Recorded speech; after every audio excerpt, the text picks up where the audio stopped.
एक छोटे से गांव में एक अनिल नाम का एक व्यक्ति रहता था। अनिल के पत्नी का नाम सुनैना था। सुनैना दिखने में बहुत ज़्यादा खूबसूरत थी और साथ ही साथ अनिल से बहुत ज़्यादा प्यार करती थी। एक दिन अनिल और सुनैना दोनों घर पे ही रहते हैं।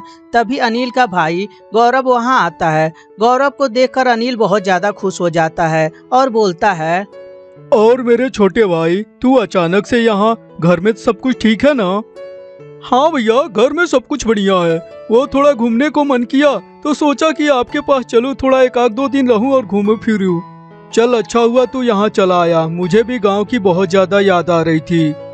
अनिल और गौरव आपस में बातचीत करते रहते हैं। तभी सुनैना का नज़र हमेशा से गौरव पे टिकी रहती है और तभी, अरे देवर जी, काफी दूर से आप आए हैं, चलिए हाथ मुंह धो लीजिए, आपके लिए मैं खाना लगा देती हूँ। धीरे धीरे समय गुजरता जाता है। एक दिन अनिल घर पे नहीं रहता, गौरव अपने बेडरूम में रहता है। तभी मौका पाकर सुनैना गौरव के कमरे में जाती है और जाकर बोलती है, क्या बात है देवर जी, आजकल आप बड़ी गुमसुम से रह रहे हैं। अरे नहीं भाभी, मैं तो एकदम फर्स्ट क्लास हूँ और आप इतना ख्याल रखती हैं मेरा, और भैया मैं भला क्यों गुमसुम रहने लगा हूँ? बस भी करिए देवर जी, मुझे सब पता है, आपकी कोई गर्लफ्रेंड होगी जिसकी आपको याद आती होगी, इसीलिए आप इतना गुमसुम से हैं। अरे भाभी, ये कैसी बात कर रही हैं? वो भी गर्लफ्रेंड मेरी? आज तक कोई लड़की मुझे पसंद ही नहीं आई, तो मैं गर्लफ्रेंड कैसे बना सकता हूँ? अच्छा देवर जी, मैं आपको कैसी लगती हूँ?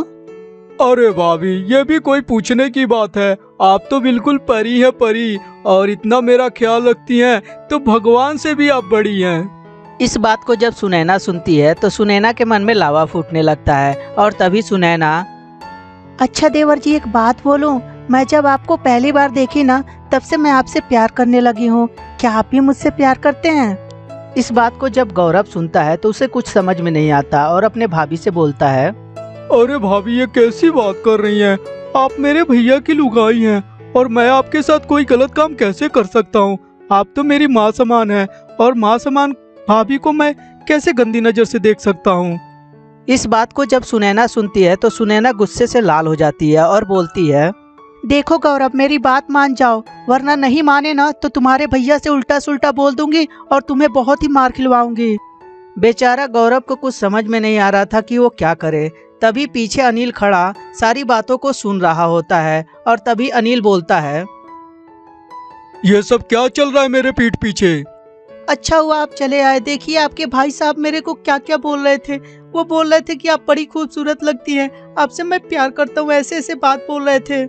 नहीं भैया, मेरा यकीन कीजिए, मैं ऐसा कभी नहीं बोला हूँ, बल्कि भाभी ही ऐसा बोल रही थी। भैया मेरा यकीन कीजिए। सुनैना, तुम क्या समझ रही हो कि मैं अभी तुरंत आया हूँ? मुझे आए हुए पूरे 10 मिनट हो गए। तुम दोनों की बातें सुन रहा था और ये भी जानता हूँ कि गुनाहगार कौन है। सुनैना, तुम तो इतनी भोली बन रही हो और मेरे भाई को ही पटा रही हो। ऐसा है, चुपचाप अपना बोरिया बिस्तरा बांधो और अपने घर भाग जाओ, यहाँ रहने की तुम्हारी कोई जरूरत नहीं है। और इस तरह अनिल सुनैना को घर से निकाल देता है।